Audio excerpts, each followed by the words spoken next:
बिस्मिल्लाहिर्रहमानिर्रहीम।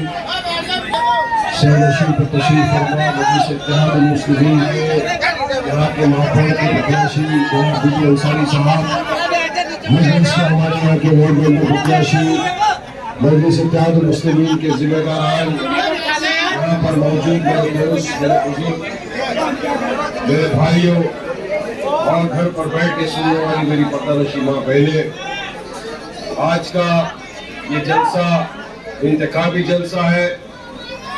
उत्तर प्रदेश में निकाय चुनाव है, हमारे यहाँ भी मेरठ में चुनाव होने वाला है। 11 तारीख को 13 को इसका रिजल्ट होने वाला है। जिस तरह से मुख्तलिफ सियासत पार्टियों ने अपने अपने उम्मीदवारों को यहाँ से ठहराया है, इसी तरह मजलिस इत्तेहादुल मुस्लिमीन ने भी आपके अपने हल्के मेरठ से आपके अपने भाई, आपके अपने बेटे, आपके अपने दोस्त गुड्डू अंसारी साहब को चुनाव में महापौर का प्रत्याशी बनाया है। चुनाव निकाय हो या चुनाव विधानसभा का हो या चुनाव लोकसभा का हो, चुनाव होता है। हर चुनाव की एक अहमियत है, हर चुनाव का एक मकसद है, चुनाव इंपॉर्टेंट। तो ये नहीं सोचे कोई कि निकाय चुनाव है इसमें क्या होगा, नहीं, चुनाव लड़ना चाहिए। चुनाव लड़ना संविधान पे हमको एक अधिकार मिला, इससे डेमोक्रेसी मजबूत होती है। और क्यों न लड़े जब दूसरी मुख्तलिफ सियासत पार्टियां अपने अपने प्रत्याशियों को उतार रही है मैदान में, तो मजलिस का भी अधिकार है चुनाव लड़ना। हम इस चुनाव को भी एक बड़े चुनाव की नजर से ही देखते हैं, नहीं कि निकाय चुनाव है इसको लाइटली लेंगे, नहीं, पूरी ईमानदारी के साथ चुनाव लड़ा जा रहा है ये वाला।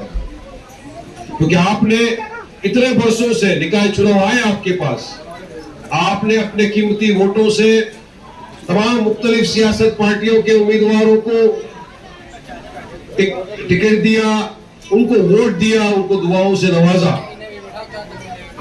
चुनाव जीतने के बाद यकीन मानिए, यहाँ मेरठ के लोगों से मैंने मुलाकात की, मैं यहाँ के हालात देखे, हर इंसान ये बोलता है वारिस भाई चुनाव के वक्त जो वादे किए थे एक भी वादा पूरा नहीं किया किसी उम्मीदवार। मैंने कहा आप चाहते थे, आपने वोट दिया उनको, आपके पास कोई खास ऑप्शन नहीं थे, उस वक्त भी आपको ये था नहीं वोट देंगे, बीजेपी को हराना है। अरे बीजेपी को हराना तो हमारा सबसे पहला मकसद ही है, हमारा पार्टी का मकसद ही ये है कि हमको किसी भी कीमत पर बीजेपी को हराना है।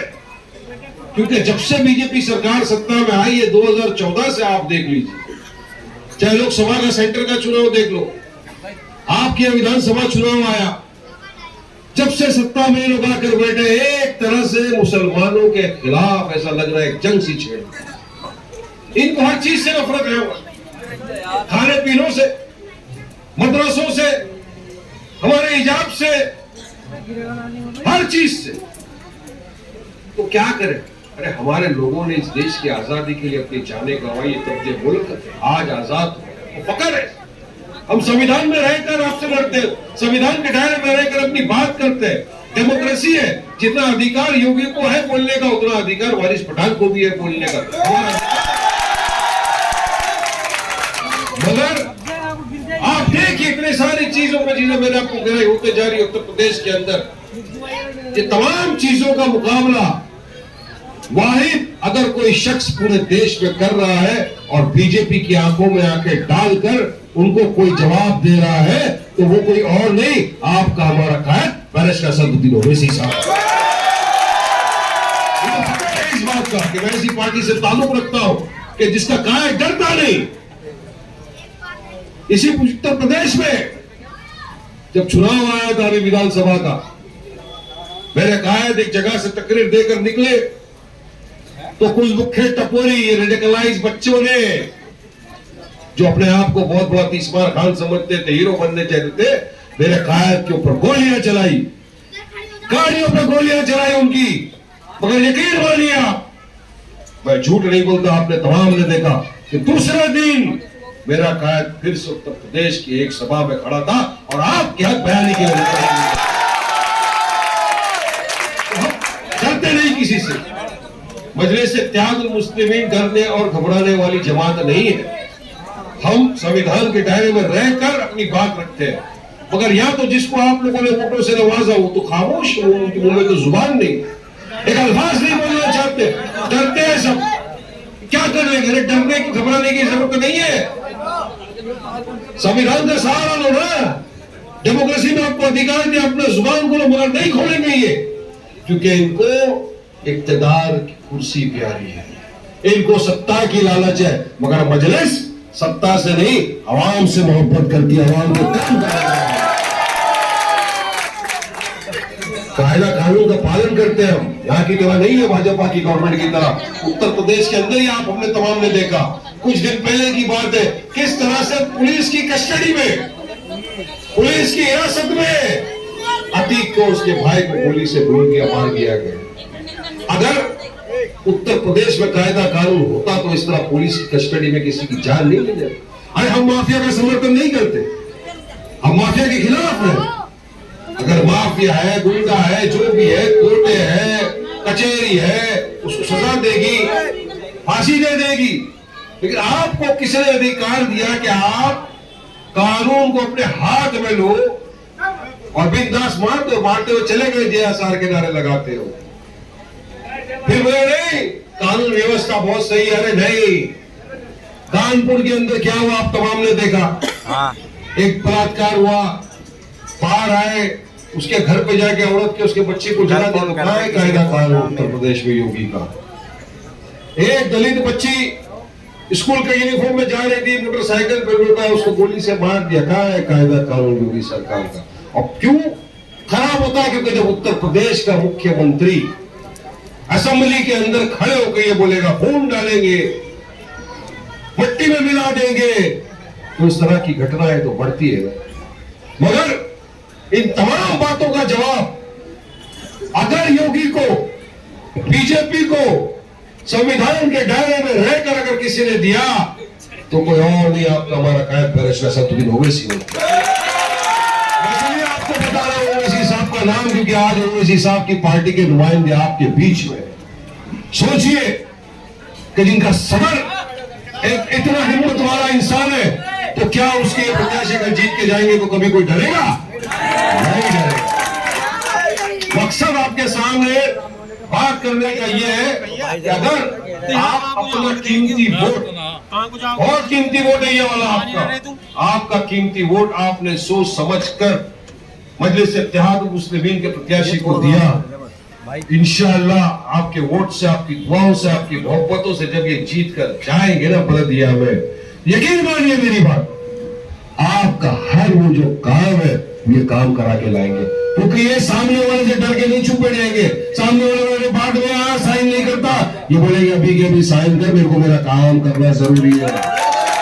ये हिम्मत की बात है, ये हिम्मत मिलती है हमको हमारे सदर से, क्योंकि हमारा अधिकार है। अगर लोगों का प्रतिनिधि है, लोगों ने इसको चुन के भेजा बलदिया में, तो अपना काम करने के लिए भेजा है, नहीं कि वहां जाकर ठट्टे लगाए, नहीं कि वहां जाकर बस दूसरों की चापलूसी करता, फिर नहीं आपका काम करेंगे। और अगर वारिस पठान ये जुबान देकर जा रहा है तो समझ लो एक बार, पठान की जुबान है आने पर आजकल काफी जगह चल रहा है।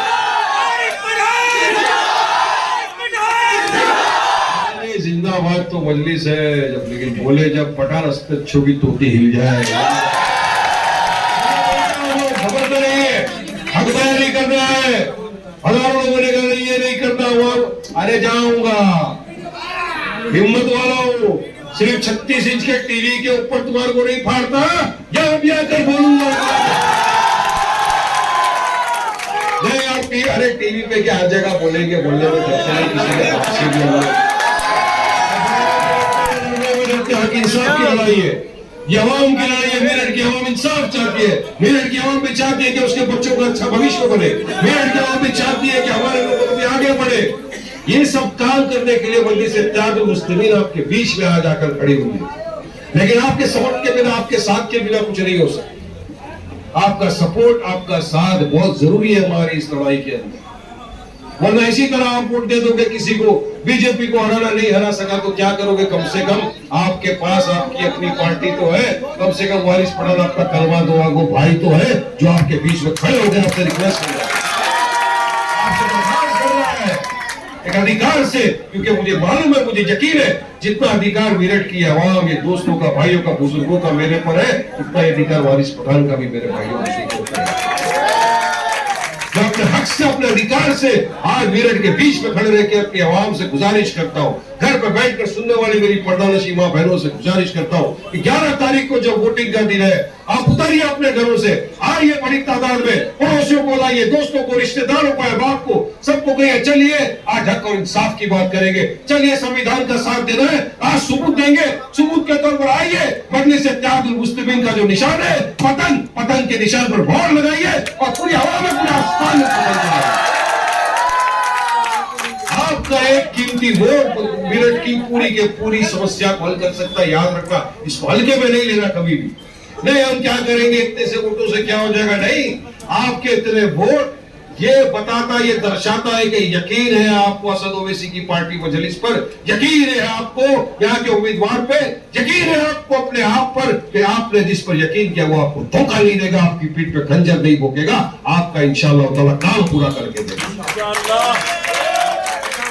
टाइम कम है क्योंकि मुझे बोला गया था वारिस भाई बंद करना है, 3 मिनट है, 3 मिनट है, 7-8 मिनट बोलो तो कंप्लीट हो जाएगा, नया प्रॉब्लम आ जाएगा अपने सर में। बोलो तो मैं तो 11 बजे तक बोलूंगा, बोलने में तो पीछे हटते नहीं, फिर चाहे टीवी हो या कोई भी हो, क्योंकि अपनो 56 इंच छाती वाले जैसे डरते नहीं बिल्कुल,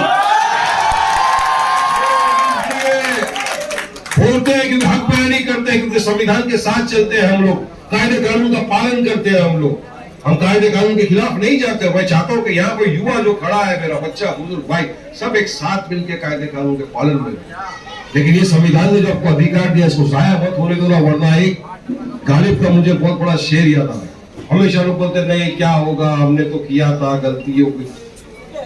ये आप अपने ऊपर उतार के देखो एक मरतबा, मेरे बुजुर्ग यहाँ बैठे उनको भी बताऊंगा, गालिब का शेर है, जिंदगी भर यही गलती करते रहे गालिब, जिंदगी भर यही गलती करते रहे गालिब, धूलती चेहरे पे आईना साफ करते रहे। ये होगा फिर आप बोलोगे कि नहीं मिस्टेक तो हमारी थी, जो हमने वोट जाके दूसरे पार्टी को दे दिया, वो प्रत्याशी जीत गया, अब हम क्या करें, नहीं हमको शुरू करना पड़ेगा। ये शुरुआत यहां से होनी चाहिए, निकाह चुनाव से शुरू होनी चाहिए, ये बोल के होना चाहिए कि आज हमने एक बीज बोया है, कल ये बीज एक पेड़ बनेगा, पेड़ में फल आएंगे, तब हमारे आने वाले ये बच्चे नस्ल इसका फायदा उठाएंगे। हम ये इंटेंशन ये इरादा है, हमको कोई लीडर नेता नहीं बनना, असद साहब पूरा प्राइम मिनिस्टर बनना है ना चीफ मिनिस्टर बनना है, क्योंकि अल्लाह सुब्हानहू व तआला ने उनको जो इज्जत दी है उतनी इज्जत देश के प्रधानमंत्री की भी नहीं है। हम तो आए हैं आपके बीच, आपके अपनों में से, आपके अपने भाई को, आपके अपने बेटे को यहाँ से जिताकर भेजे, ताकि यहाँ पर भी एक लीडरशिप तैयार हो, जो बेबाक लीडरशिप हो और जो आपके हक बयानी करने में मानता हो, जो आपकी तरफ से हर शोबे पर जाकर बात रखे, आपका काम करे। काम करना इंपॉर्टेंट है, कम से कम आधी रात को आप इनको फोन करेंगे, आपका फोन तो उठाएगा ना, क्योंकि अपना हाँ उठा लिया फोन, वरना तो क्या वही अपनों को जो ठुकराएगा, गैरों की ठोकरें खाएगा। आजम खान साहब उनके बेटे भी थे ना, आज कहा है कोई पुरसाने हाल लेने वाला नहीं है उनका, आगे ये नौबत नहीं आए। इसलिए मेरे भाइयों, दोस्तों, बुजुर्गों, आपसे वारिस पठान अदबन गुजारिश करता है, तमाम मुख्तलिफ सियासत पार्टियों को आपने दे दिया, एक मरतबा इस बार 11 मई को मजलिस इत्तेहादुल मुस्लिमीन को वोट देकर देखिए, इंशाअल्लाह मुझे यकीन है अल्लाह की इजाजत से कि आपको नाराजगी नहीं होगी। आप आने वाले 5 साल तक याद करोगे कि नहीं वारिस भाई आपने जो कहा था कि यहाँ वोट दो, हमने वोट दिया और इंशाअल्लाह हमारा प्रत्याशी जीता है, ऐसे तो आपके काम होते हुए दिखेंगे हमको। आपको समझ में आएगा कि वाकई में अगर इतने साल हमने नहीं दिया, इस बार दिया, तो हमारा काम तो हो रहा है, हमारी तरफ से कोई तो है जो हमारे लिए बात कर रहा है, कोई तो है जो हमारे लिए लड़ रहा है। आपको आगे आना पड़ेगा इसके लिए। आज अगर असद साहब की ताकत को मजबूत करना है आपको, तो आपको उनकी ताकत ये है कि उनके जो प्रत्याशी से खड़े इनको आपको जिताना होगा। जिताने के लिए मेहनत करना होगा, दुआ मांगना होगा। दुआ में बहुत असर है मेरे भाइयों दोस्तों। मुझे आप तो सब माशाल्लाह नमाजी परहेजगार लोग हैं। दुआ करिए कि अल्लाह हमसे वो काम कराए जिसमें अल्लाह भी राजी हो जाए, हमारी दुनिया संवर जाए, हमारी आखिरत संवर जाए। दुआ करिए तो दुनिया के साथ आखिरत भी है, क्योंकि हमारा तो कोई गॉडफादर है नहीं। हमको तो अगर जवाब देना है किसी को तो हमारा तो एक ही अल्लाह सुब्हानहू व तआला, हमको तो उसी को जवाब देना है। हम अगर आज आपके पास वोट मांगने आए तो इस नियत से नहीं आए कि वोट लेके बाद में देखेंगे क्या होता है। नहीं, वो इनका पॉलिसी है बीजेपी का। अपना काम बनता, भाड़ में जाए मेरठ की जनता। अपना काम नहीं है, हमारा काम है, हमारा काम है। अगर जो बोला है तो करना है, और अगर जो नहीं काम कर सकते तो उसकी जड़ाबंदी से इत्तेहादुल मुस्लिमीन में नहीं है। क्या वही रहेगा जो आपके बीच में रहेगा, आपका काम करने में मानता है। वरना बहुत से लोग आते हैं, मगर क्यों हमने चुना यहाँ पर, ताकि आपका काम हो सके। लिहाजा वक्त कम है, फिर इंशाअल्लाह ताला आऊंगा आपके सामने। फिलहाल 11 मई 2023 आप तमाम को उतर के आना है। मजलिस इत्तेहादुल मुस्लिमीन के जो प्रत्याशी है, एक मेयर का प्रत्याशी है हमारा यहाँ से, महापौर का, दूसरे हमारे 3 मेंबर्स के प्रत्याशी है। उन तमाम को भी जहां जहां आप बात कर सकते हो, सोशल मीडिया का जमाना है, सबके पास मोबाइल है। एक मोबाइल में व्हाट्सएप पे एकदम मस्ती मजाक करते एक मैसेज ही डाल दिया करो कि भाई मजलिस को वोट दे दे, अपने लोग आगे आएंगे, जीतेंगे, अपना काम करेंगे। खास तौर से यंगस्टर्स को गुजारिश करूंगा कि आप लोग तो मोबाइल पे हो, चलाइए सब तरफ, मजलिस के उम्मीदवारों के लिए बात रखिए। संविधान का पालन करते हुए वायलेशन नहीं होना चाहिए, और पतंग के निशान पे मोहर लगाकर मजलिस को कामयाब कीजिए। मजलिस की कामयाबी आपकी कामयाबी है। आपकी कामयाबी आपके आने वाले बच्चों का मुस्तकबिल संवार सकती है। आप तमाम आए, हमको बोलने का मौका दिया, सुना, इसका बहुत बहुत दिल से शुक्रिया अदा करता हूँ। शुक्रिया। एक बार कोई इशारा कर रहे, पतंग उड़ा दो बस। और 11 तारीख को इतनी उड़ाओ कि सब छत से अगर देखे को ऊपर तो पतंग उड़ रही है सब तरफ। और 13 तारीख को भाजपा की नहीं उड़ जाए, ऐसा काम कर दो। अरे तो आ गए, बीच बोल दिया, इंशाल्लाह आगे भी जीतेंगे, और हम जीतेंगे इंशाल्लाह। आते रहेंगे, लड़ते रहेंगे और जीतेंगे इंशाल्लाह।